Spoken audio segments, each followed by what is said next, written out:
Some people really like single hibiscus and some people like doubles. And then they now have a category called rainbows, and then there's ones with splashes and spots, and then there are ones that are called cup and saucer.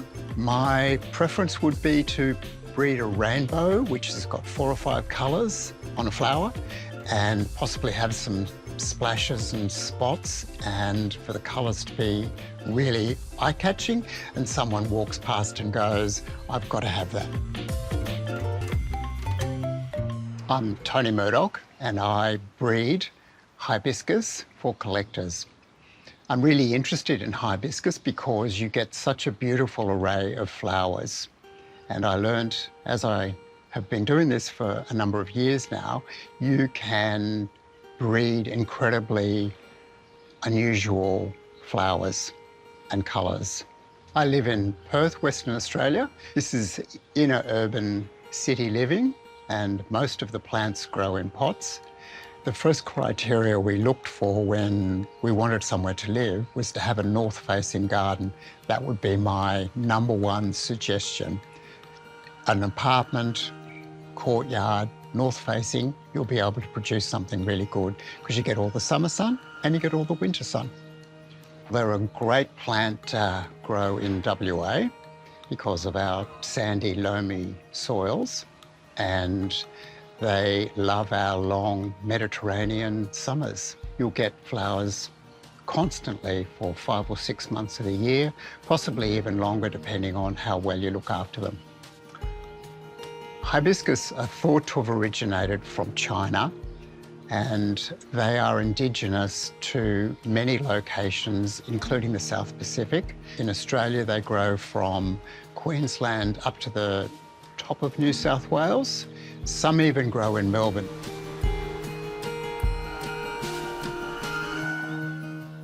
When I retired, I got really interested in hibiscus, and I went to the enthusiasts and bought plants from them. I joined the local Hibiscus Society and was then able to access more of the really beautiful plants, and that was the foundation for my collection. I've been breeding hibiscus plants for about 7 or 8 years, full-time. I was a little bit disappointed with the availability of really interesting and unusual coloured flowers, and thought, I think I could have a go at this and see if I could breed something better for the people that live in WA. And that's how I started.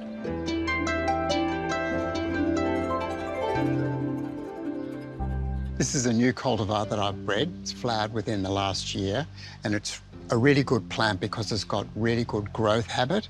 It's got loads of flowers, and the flower is really outstanding, and I'm hoping to use it to hybridise. So I've chosen a cultivar that I particularly like. It's got really good characteristics and an outstanding flower. And I take the pollen, which is the yellow, and put it onto the stigma, which is the top. If I'm lucky, this will set a seed. Then I wait for the seed pod to expand. I would put a gauze container over the seed pod to collect the seeds. When a hibiscus seed pod opens, it explodes and the seeds get thrown everywhere. It's a luck game on how many seeds you get. Sometimes you might get 1, sometimes you might get 20 or 30. And then out of those seeds, you would then try and germinate them and then obviously grow them on to see what the flowers are going to be like. For me to be able to propagate my plants, I've set up a room where I have a heat mat and lighting, and then I can control the environment, how much light they have, what the temperature is in the room, and what the water is. So usually in sort of August, September, when it's cold, I can start to germinate all my seeds that I want to germinate for that year, and then have them by early summer out growing in the garden somewhere in a semi-shaded position. You would potentially within 12 to 24 months want the new seedling to have flowered, and then you would decide, is it going to genetically contribute anything new to what we already have? If it's something you want, then I'll keep it and put aside and nurture it and try and breed from it.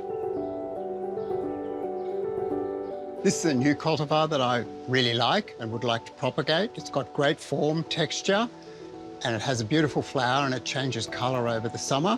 So then I would select some wood that I would like to propagate.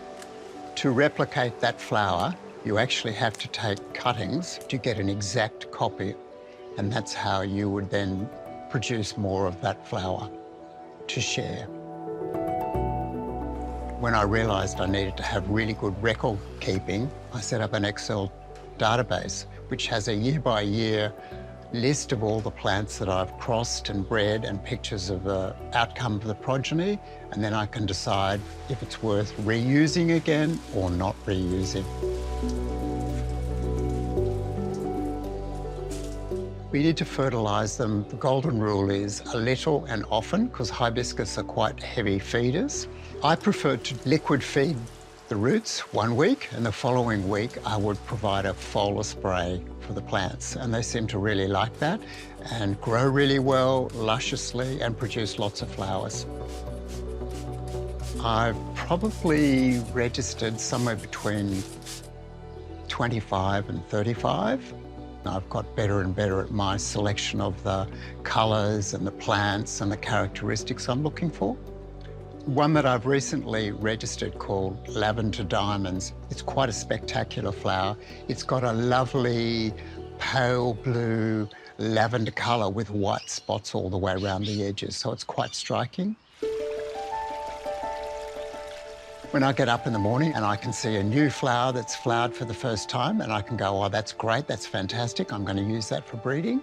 Or I come out and see one that's been flowering for quite a while and decide that's got really good genetics, I'm going to use that to breed. I don't actually have an ultimate end game in mind, but I just like being able to produce new colours and variations that we don't already have available. And the more striking and the more unusual, the better.